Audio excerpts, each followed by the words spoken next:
quer criar uma nova ONU para chamar de sua. Essa é a principal crítica que analistas e líderes internacionais fazem ao Conselho da Paz criado por Donald Trump. A ideia de criar um novo organismo nasceu no ano passado, durante as negociações para o cessar-fogo em Gaza. Inicialmente, o Conselho se limitaria a assegurar a manutenção da paz no local. Mas quando a entidade foi lançada oficialmente, durante o Fórum Econômico Mundial em Davos, no dia 22 de janeiro, ficou claro que Trump tem pretensões globais. São vários os pontos polêmicos. Por exemplo, Trump será presidente vitalício do órgão e países que quiserem ser membros permanentes deverão desembolsar US$ 1 bilhão. Mas a questão mais controversa diz respeito à ONU. E o próprio Trump tem dado declarações contraditórias. Ora, ele diz que o Conselho e a ONU vão trabalhar juntos, ora diz que o Conselho pode substituir as Nações Unidas. No BDF Entrevista de hoje, vamos entender melhor do que se trata o Conselho da Paz. O que Trump quer com este novo organismo? Ele realmente coloca a ONU em risco? E como fica Gaza nessa história? Olá, eu sou Raquel Setz e esse é o BDF Entrevista, programa em que a gente mergulha nos assuntos da atualidade, mas sempre com aquela visão popular que é marca do Brasil de fato. Hoje a gente fala sobre o Conselho da Paz do Trump, mais uma do Trump que vem causando muito barulho nesse início de 2026. E para entender melhor tudo isso, a gente conversa com a Ana Carolina Marçom, que é professora de Relações Internacionais. Ana, obrigada pela sua participação aqui com a gente. Olá, Raquel, é um prazer estar aqui com vocês. Ana, na segunda-feira, dia 26 de janeiro, o Lula teve uma conversa por telefone com o Donald Trump, uma conversa em que eles trataram de vários temas, inclusive o Conselho da Paz. O Lula foi chamado para integrar esse conselho, ainda não aceitou nem recusou, e ele pediu ao Trump que o conselho se ativesse apenas a questões relacionadas a Gaza, como era a ideia inicial, e também pediu que houvesse representante palestino no conselho. A partir disso, eu te pergunto, essa ideia inicial de um conselho para manter a paz em Gaza, é uma ideia que, na sua visão, poderia trazer bons resultados ou ela já nasceu problemática? Bom, vamos lá. Eu acredito que o primeiro ponto vocês trouxeram justamente na entrada da notícia. O que acontece? O conselho, da maneira como ele foi criado, como ele está sendo pensado, ele já é bastante problemático. Inclusive pelas críticas, as ressalvas que o presidente Lula colocou no seu telefonema com o Donald Trump. Então, o que acontece? Nós temos aqui um conflito histórico, um território altamente contestado, e quando eu digo território contestado, eu estou falando de toda essa região da faixa de Gaza, Israel, Cisjordânia. Então, é um território que é contestado por uma série de etnias, de religiões, e agora, depois de 2 anos de conflito dessa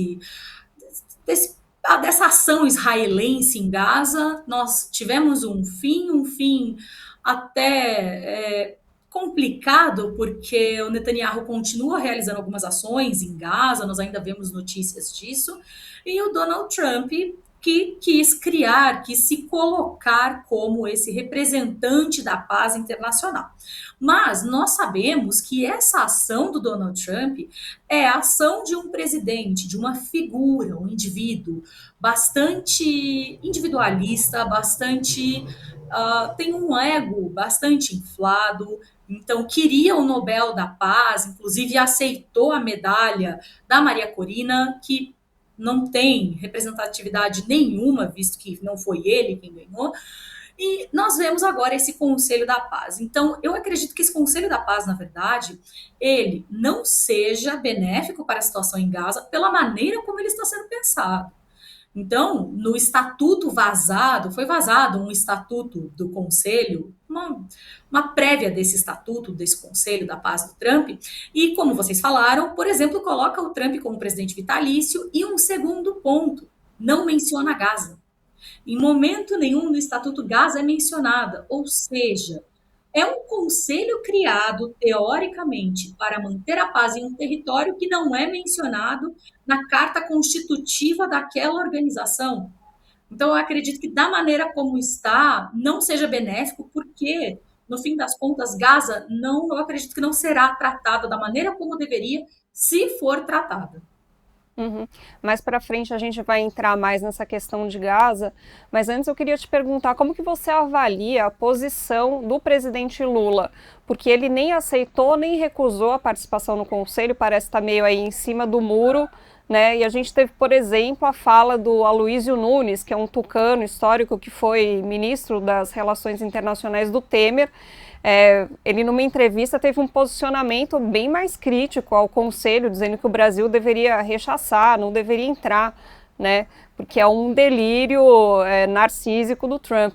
Como que você avalia, então, a postura do Lula nesse momento? Eu acredito que a postura do Lula ela seja bastante acertada. Como você mencionou, o Aloísio, ele é uma figura muito importante, mas ele não é uma figura que agora está em altos cargos de gestão. Então, ele tem uma liberdade maior de fala. Agora, quando nós olhamos para, por exemplo, o presidente Lula, ele é o representante do Brasil, ele está inserido dentro do cenário internacional, ele precisa negociar representando um país inteiro. Então, se ele rechaçasse diretamente, o que nesse quesito o Aloysio ele teve uma fala muito acertada, esse conselho precisa ser rechaçado.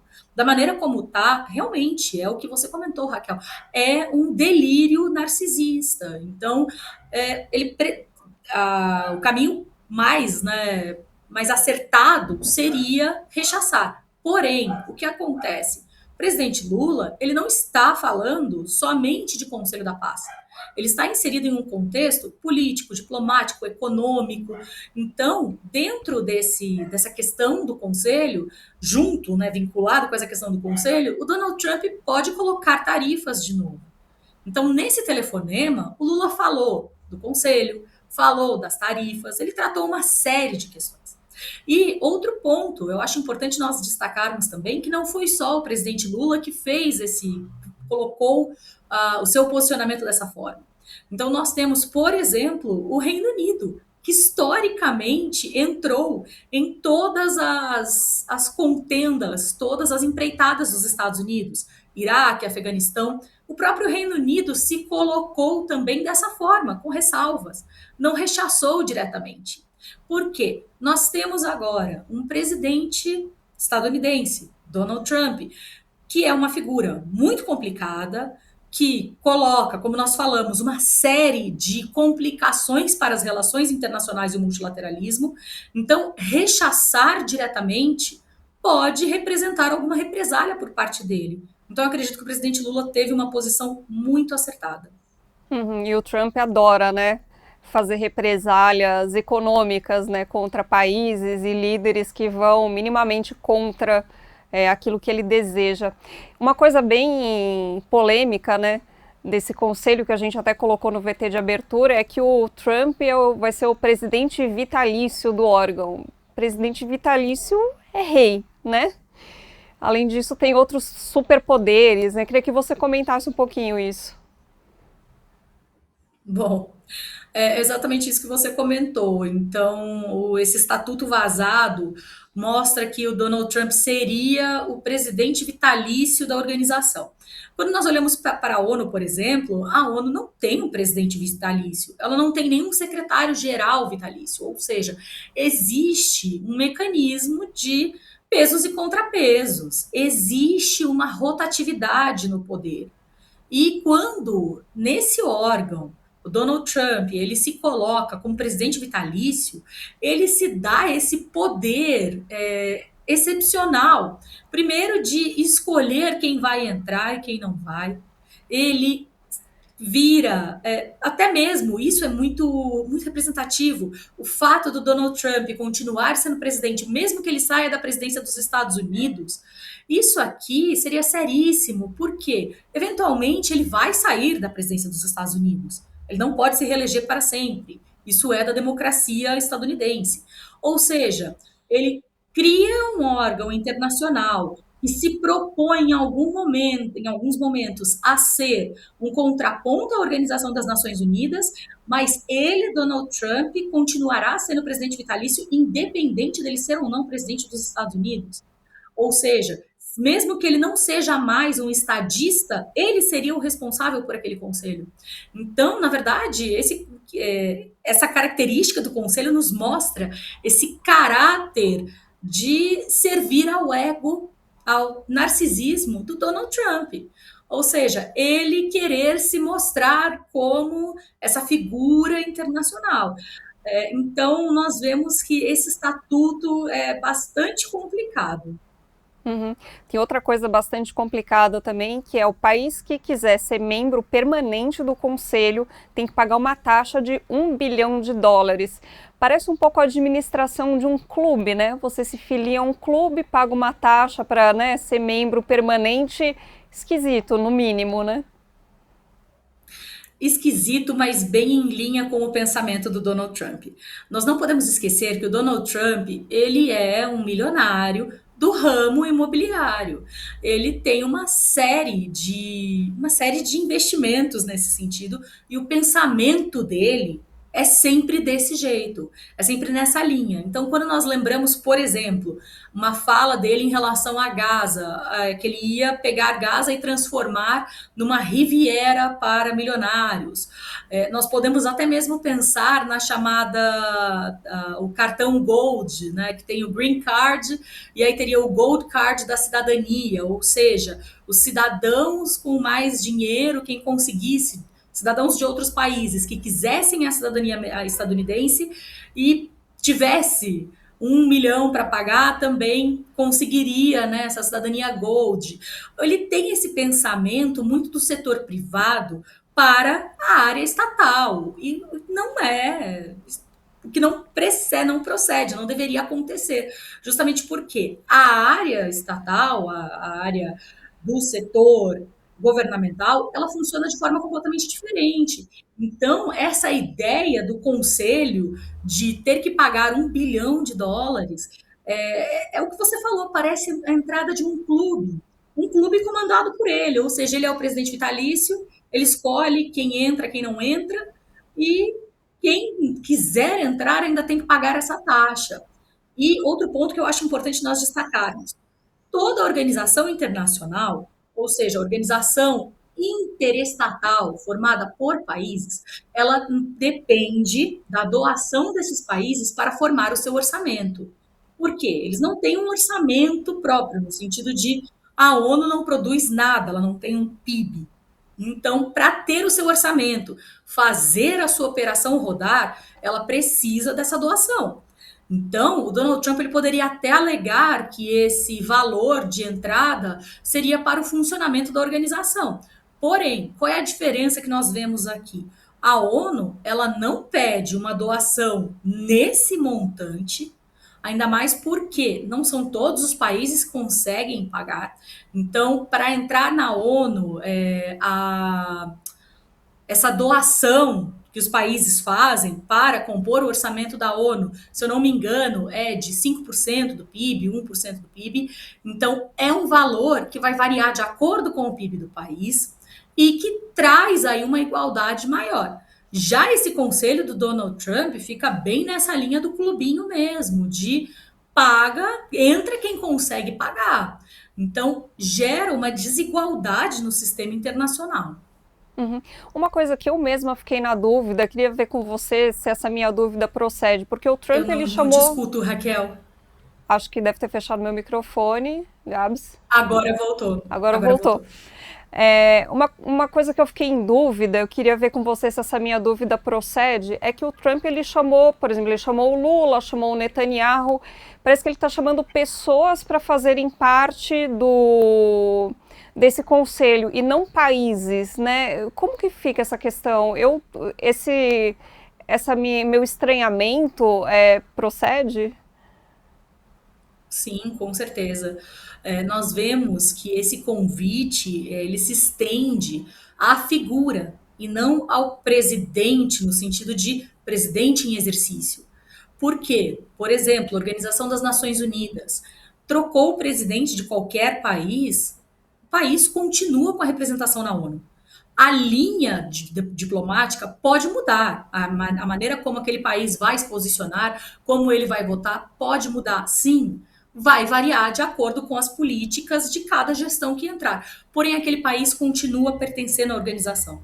Agora, esse Conselho da Paz, que parece, tem todas essas características de clube, já começa justamente com essa ideia de convite direcionado a uma pessoa especificamente. Então, se nós estamos falando de uma organização, vamos supor que essa organização não exista para competir com a ONU, mas é uma organização que vai existir dentro do cenário internacional, em nível intraestatal e que se propõe a debater questões do cenário global como um todo. Ou seja, pensando nessas características, a organização ela deveria ser maior do que as pessoas que a compõem. Ela deveria ser representada por estados, não por pessoas. Então, nós vemos que o Donald Trump ele tenta personificar, ele faz essa tentativa da diplomacia presidencial, dele ser esse epítome da diplomacia estadunidense. E ele estende esse comportamento para os outros países. Então, nós vemos que, conforme os convites foram chegando, eles foram chegando para as pessoas. Foi exatamente isso que você falou, Raquel, e que nos gera muita estranheza. Uhum. Tem um cachorro aí que também não está feliz com as atitudes do Donald Trump, mas vamos seguir aqui nossa conversa, aliás. A gente ainda está tentando entender, né, como que vai funcionar esse Conselho da Paz, muita coisa vem de informação vazada, né, mas o que já se sabe, o que a mídia internacional e nacional também já tem divulgado, é que embaixo desse Conselho da Paz, né, tem outros dois órgãos, outros dois conselhos. Um é um conselho executivo mais geral e outro é um conselho mais voltado para Gaza. Tem algumas pessoas que fazem parte desses dois conselhos e alguns nomes bastante polêmicos, entre eles o genro do Donald Trump e também o Tony Blair. Eu queria falar especificamente do Tony Blair, que ele é um ex-primeiro-ministro britânico e ele estava no comando do Reino Unido quando houve a invasão do Afeganistão e do Iraque. Ele apoiou e enviou as tropas do Reino Unido para esses dois países, para o desastre que foi feito ali nesses dois países, né? Então não parece ser uma pessoa muito adequada para a mediação de conflitos no Oriente Médio, correto? Exatamente. Então é isso que você falou, nós temos uma série de figuras polêmicas nesse conselho. Os mais polêmicos de todos, que foram os primeiros a serem nomeados, ou foram os primeiros a terem os seus nomes publicados na mídia, foram o Jared Kushner, que é esse genro do Donald Trump, que você comentou. Ele estava na primeira gestão do Donald Trump, ele participou da mudança da embaixada dos Estados Unidos em Israel para Jerusalém. Então, ele já é uma figura bastante polêmica. E o mais polêmico também, o Tony Blair. Então, o Tony Blair, ele não é mais um estadista. E aí nós entramos na pergunta anterior também que você tinha feito, né, dessa questão das figuras. Nós temos aqui duas figuras que não estão mais diretamente ligadas ao poder, principalmente o Tony Blair. O Tony Blair não faz mais parte de nenhuma não representa nenhum poder dentro da Inglaterra. Ou seja, nós temos aqui uma pessoa física participando. É o Tony Blair, não é mais o primeiro-ministro da Inglaterra, não é mais o líder de determinado partido. Então, nós temos, primeiro ponto, uma pessoa física que não sabemos o que vai representar, porque não representa mais os interesses de um país, ou seja, o que ele vai defender? Como que ele vai trabalhar dentro desse conselho? Segundo ponto, é isso que você comentou. Nós temos o Tony Blair como a figura que participou durante todas essas intervenções dos Estados Unidos. Então, já tem uma política, tem um posicionamento em política externa bastante enviesado quando nós falamos de Oriente Médio. Não é a figura mais indicada para esse caso, porque nós temos um conselho para resolver, para debater a questão de Gaza, sem um representante de Gaza, com pessoas físicas, representando os interesses. Nós não sabemos de qual parte, e, por fim, um conselho que age, né, e dessa forma internacional, sem um escopo muito claro e com essas figuras que têm uma política muito clara, uma política externa muito clara em relação ao Oriente Médio. Então, é muito complicado quando nós temos Tony Blair como uma figura que seria um mediador dessa situação para Gaza. Então, de novo, eu acredito que esse conselho, na verdade, ele seja bastante fora do que nós esperaríamos para algo que vai negociar a paz em um território como Gaza. Uhum. Saiu ontem na coluna do Jamil Chad no ICL, né, que esse Conselho de Gaza já soltou uma primeira resolução, né, e aí eu vou ler um trechinho aqui do que o Jamil divulgou. O documento da resolução deixa explícito que a partir de agora, Gaza será um território governado a partir de pessoas indicadas exclusivamente pelo governo dos Estados Unidos. Você mesma citou, né, aquela ideia do Donald Trump de transformar Gaza em um resort de luxo, né? Então a gente sabe que o Donald Trump tem interesse, até interesse econômico, porque ele também é um cara do setor imobiliário, né, em Gaza. Esse conselho pode acabar servindo como uma ferramenta para o Trump realizar esse sonho dele de ter Gaza para si? Nesse ponto, eu acho que nós já precisamos ter mais cuidado. Então, é exatamente isso que você comentou sobre a resolução. Primeiro ponto, uma resolução de um conselho que ainda não está tão bem estabelecido, altamente questionado, sem um representante de Gaza, com figuras polêmicas que nós já comentamos. Então, vamos começar por esse ponto de essa resolução fala que Gaza seria governada por uma figura, alguém, uma pessoa indicada por esse conselho. Então, isso já é o primeiro ponto de combate, de problema que nós temos aqui. Por quê? Primeiro ponto de inflexão. Porque nós temos um território historicamente devastado. Nós tivemos agora toda essa ação de Israel muito complicada, que deixou uma série de problemas, deixou uma série de consequências, e nós vamos ter agora uma pessoa governando. Primeiro ponto, quem será essa pessoa? Como essa pessoa vai agir? Então, eu acho que sim, existe a possibilidade da instrumentalização por parte do Donald Trump.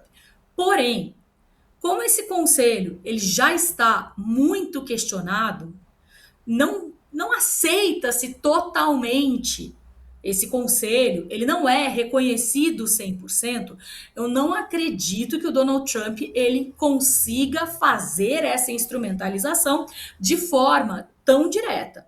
Então, eu acredito que ele possa instrumentalizar no sentido de garantir que os interesses israelenses naquela região sejam feitos. Agora, chegar nesse limite de transformar Gaza numa Riviera, aí ele enfrentaria muita repercussão internacional. Aconteceria uma resistência muito maior, porque aqui seria abertamente o interesse de Donald Trump, pessoa física, não Donald Trump, presidente dos Estados Unidos.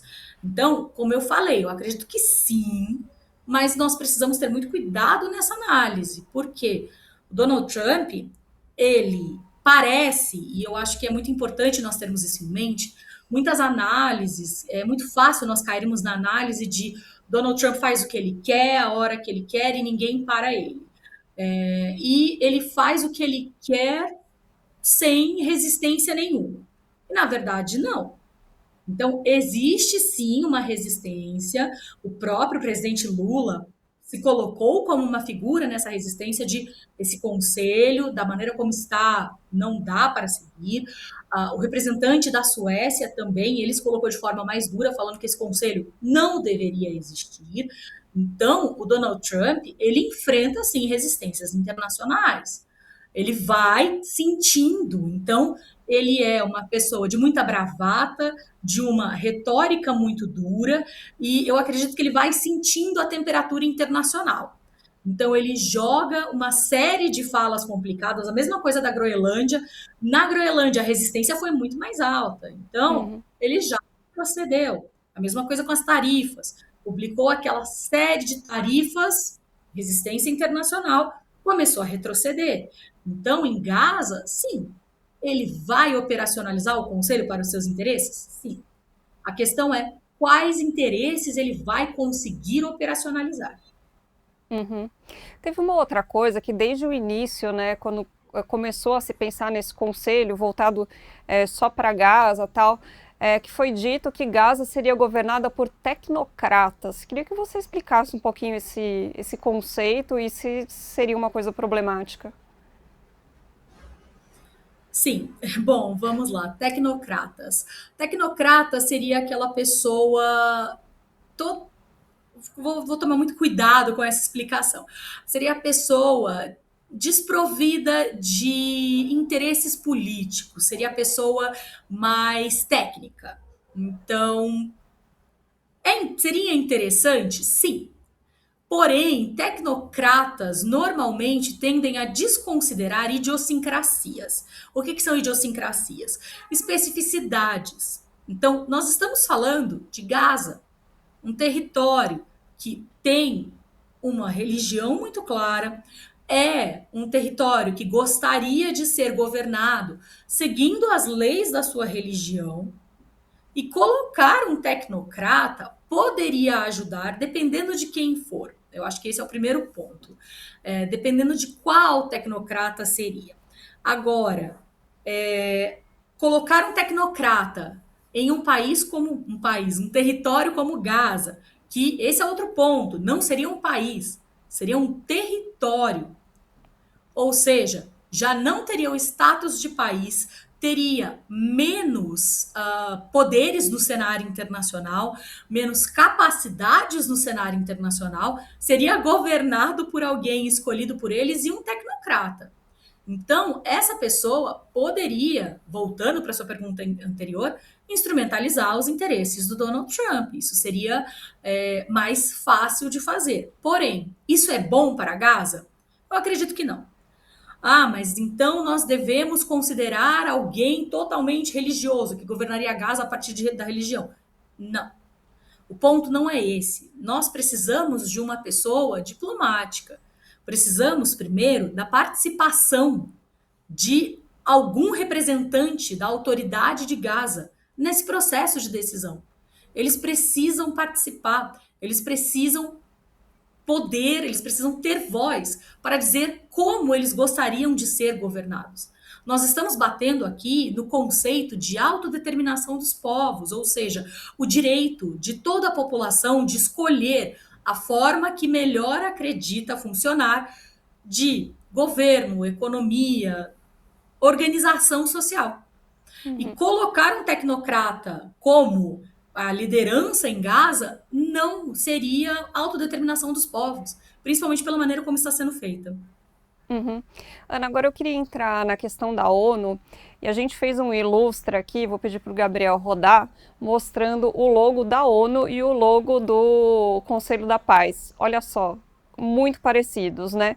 A diferença de cor aí, o Conselho da Paz é o dourado, né, que o Trump gosta bastante, e o mapa mundi, né? Enquanto o da ONU mostra o mundo todo, o do Conselho da Paz mostra quase que só os Estados Unidos, né? Apareceu aí outras partes da América, porque seria meio feio, né, tirar o restante do continente do mapa mundi, mas assim, muito focado nos Estados Unidos. É uma semiótica bastante clara aí, não? Com certeza. Quando nós olhamos para o símbolo da ONU ele tem um mapa chamado azimutal. O que é o mapa azimutal? É esse mapa visto de cima, do polo. Por quê? Quando nós paramos para pensar, toda essa ideia de norte-sul, leste-oeste, é uma construção social. A Terra é uma esfera flutuando no meio do nada, do espaço. No espaço não existe norte, sul, leste, oeste. Então, até mesmo isso, essas noções de norte global, sul global, tudo isso aqui são construções geopolíticas, ou seja, construções vinculadas ao poder. E a ONU, o símbolo da ONU, vem com essa ideia do mapa azimutal para trazer essa maior igualdade e não olhar para essa ideia de norte, sul, leste, oeste. Agora, quando nós olhamos para o logo do Conselho da Paz, que é exatamente isso que vocês mostraram, nós temos um mapa cartesiano que nós conhecemos, esse mapa que coloca norte e sul, e um mapa que originalmente ele era bastante eurocentrista. Então, quando nós olhamos para esse mapa, nós percebemos que a Europa está sempre no centro, né? Abrimos o mapa, a Europa está ali no meio. Era um mapa também voltado para essa construção de poder durante essa ascensão europeia. Mas o que o Donald Trump fez? Ele, como vocês colocaram, ele desloca ali esse mapa e coloca o globo voltado para aparecer, vamos falar aqui majoritariamente, os Estados Unidos. Então, mapa, construção de mapa, passa pela construção de poder. Esses símbolos importam. Então, fica muito claro aqui, e o logo do Conselho da Paz vai muito nessa linha analítica que nós estamos trazendo traz todas as características de ser um clube privado do Donald Trump. Um clube dele para interferir, agir nas questões internacionais, mesmo quando ele não for mais presidente dos Estados Unidos. Uhum. Quando teve toda, né, acho que ainda está acontecendo, mas em menor grau a crise envolvendo a Groenlândia, a gente até fez um BDF entrevista sobre isso, havia o questionamento, né, se o Donald Trump, porventura, invadisse a Groenlândia é parte da Dinamarca, então os Estados Unidos estariam atacando militarmente um outro país que também é membro da OTAN. Isso poderia levar ao fim da OTAN. E agora a gente vê o Donald Trump ameaçando a ONU. Existe uma tentativa de acabar com os instrumentos internacionais multilaterais que existem hoje e criar uma nova ordem? Eu acredito que sim. O Donald Trump, ele se vê nesse momento de contestação do poderio estadunidense. Então, nós estamos em um cenário internacional multipolar, com a China se representando como esse contraponto. Vimos recentemente a demonstração chinesa do seu exército, então um exército muito tecnológico, bastante forte, e isso gera um desconforto muito grande no Donald Trump. O Donald Trump, o próprio discurso dele, o discurso com o qual ele se elegeu, Make America Great Again, fazer os Estados Unidos grandes de novo, America First, os Estados Unidos em primeiro lugar, isso já mostrava para a gente um isolacionismo muito grande. E no seu primeiro mandato, ele não conseguiu agir tanto nesse sentido. Mas agora nós vemos uma ação mais forte nessa linha. Ele quer uma mudança dessa ordem internacional, ele não aceita um cenário internacional multipolar, ele não aceita esse multilateralismo, ele gosta muito dessa linha de venham a mim. Então, colocou as tarifas, como nós comentamos, e deixou que os países fossem atrás dele para negociar. Tenta criar esse Conselho da Paz. Ele vem tentando subverter essa ordem internacional e tentar colocar os Estados Unidos de novo como a única liderança incontestada no cenário internacional. Mas nós vemos que ele vem tendo muitos problemas com isso, ele enfrenta grandes dificuldades. A própria questão da Groenlândia que você estava comentando. Então, a Groenlândia, que foi colônia da Dinamarca, depois ganhou a sua autonomia, não é um país, é um território mais autônomo, ou seja, tem autonomia administrativa, autonomia econômica, mas ainda assim é parte da Dinamarca. Então, se o Donald Trump atacasse, estaria atacando um aliado da OTAN, o que não faz o menor sentido quando nós pensamos que a OTAN foi criada pelos Estados Unidos durante a Guerra Fria, foi criada com o intuito de conter a expansão na época do chamado comunismo internacional, e depois se tornou uma aliança mais voltada para a defesa dos seus membros, no geral, não só para essa contenção do comunismo pós-Guerra Fria. Então, ele fazer esse ataque seria, sim, um ataque à própria organização. E ele agora olha para esse cenário, vê que não tem esse espaço, então continua tentando, de todas as formas, minar esse cenário internacional.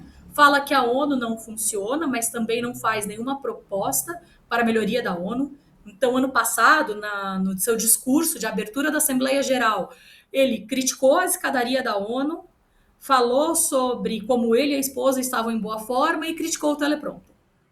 Depois continuou o seu discurso falando que ele tinha pacificado 7 conflitos internacionais, mas em momento nenhum, e inclusive falou sobre a questão da migração, falou que outros países deveriam seguir o exemplo dos Estados Unidos. Isso também mostra esse unilateralismo, esse isolacionismo de maneira muito clara.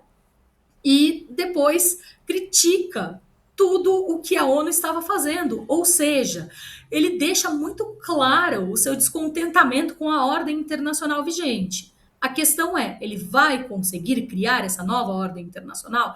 Eu acredito que não. Então, por causa dessa multipolaridade, do multilateralismo, então tudo o que ele tentou fazer agora, nós vimos que o tiro deu errado. Ele tentou colocar as tarifas, precisou voltar atrás e renegociar. Ele falou que ia invadir a Groenlândia, precisou voltar atrás. Em algumas questões ele foi aos finalmente, como por exemplo a Venezuela, mas isso é outra questão, não vou entrar aqui nesse mérito. Mas quando nós olhamos para pautas que envolvem países mais fortes, países que têm mais poder, seja econômico ou militar, de fazer frente aos Estados Unidos, nós vemos que ele sempre retrocede. Uhum. Mas tem uma questão que o Trump coloca que é em boa parte verdade, que a ONU tem se mostrado ineficaz para lidar com os conflitos que acontecem no mundo. Veja o massacre, o genocídio em Gaza, né? Na sua opinião, quais mudanças são necessárias dentro da organização para que ela consiga ser mais atuante, né, nesses cenários de conflito, de catástrofe humanitária?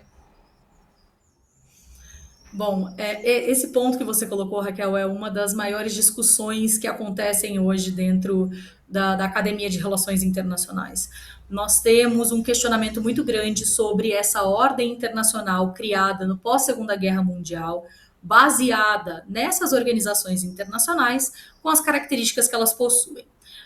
Não existe uma resposta. Nós vemos que existem uma série de tentativas de melhorias, mas, e aí até mesmo a resposta para a sua pergunta, por que é tão difícil? Porque bate no conceito de soberania das nações. Ou seja, o Estado, o governo, ele tem a liberdade de fazer o que ele quiser, ele pode tomar as decisões que ele quiser dentro do seu território. Então, por exemplo, em 1994 aconteceu um genocídio em Ruanda, uma guerra civil que na verdade acabou virando um genocídio em Ruanda. E a ONU não entrou, acabou não se intrometendo na questão. Por quê?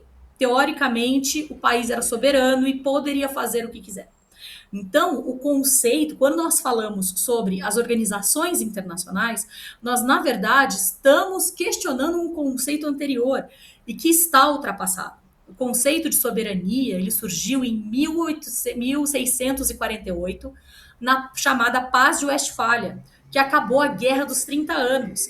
Então, Guerra dos 30 Anos estava acontecendo na Europa por questões religiosas, envolveu uma série de países, e naquele momento eles assinaram o Tratado de Westfália, que gerou essa Paz de Westfália, que basicamente falava: então você pode fazer o que você quiser dentro do seu território, eu não vou intervir e você me concede o mesmo direito.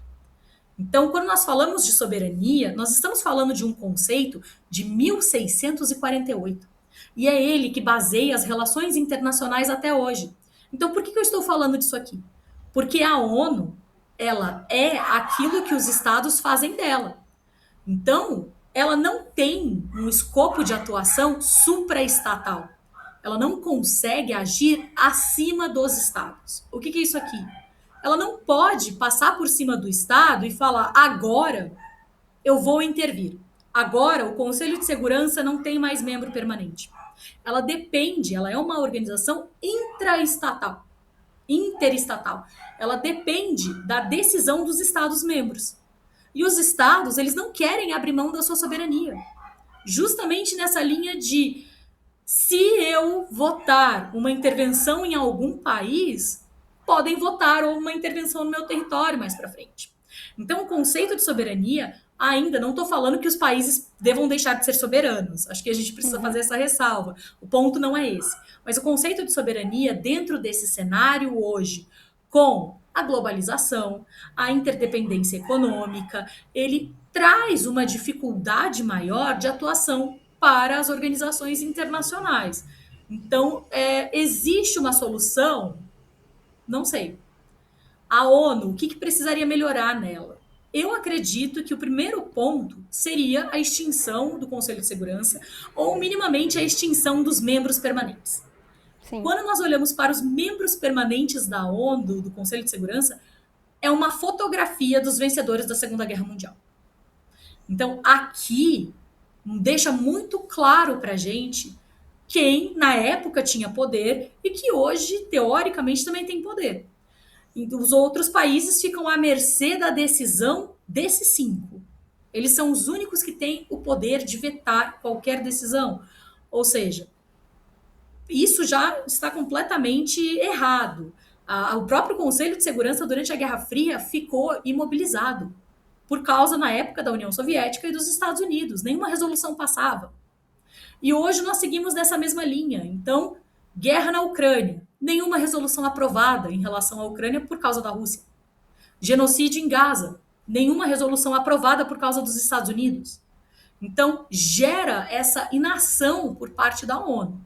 Então, eu acredito que, infelizmente, nós ainda estejamos usando um conceito de soberania bastante ultrapassado, que, por diversas vezes, protege violações de direitos humanos, situações muito complicadas, e que acaba gerando essa imobilidade de ação por parte das organizações internacionais. Acredito que vamos abolir a soberania dos Estados? Não.